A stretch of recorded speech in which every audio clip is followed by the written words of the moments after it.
The DOJ just dropped the latest chunk of Epstein files, and this is going to be a little darker than usual. There are some allegations concerning Donald Trump. You know how we always say that coming from the right, every accusation is a confession?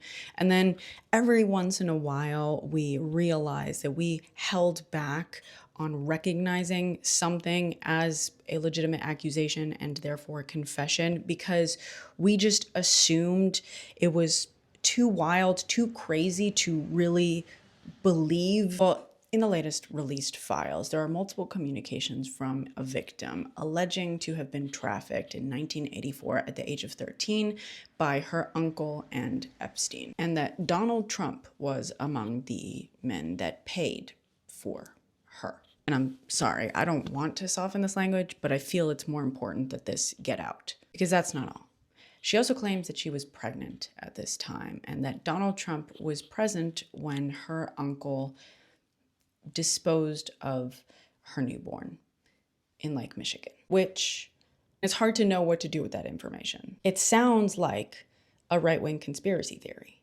In fact, it sounds like something that Trump has been accusing Democrats of doing for years, something he calls post-birth abortions, which, as we all know, are not a real thing, because post-birth, that is not an abortion, obviously. And yet, who comes up with something like that?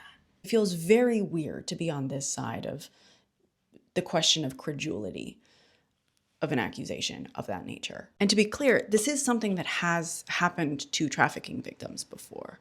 We're just not used to knowing the people allegedly involved. There are a couple of reasons why the DOJ may have released this, considering we already know that they have scrubbed Donald Trump's name from these files as much as possible. They literally removed files that contained photos of him or inclusions of his name that they meant to redact and missed. Number one, it was done purposely.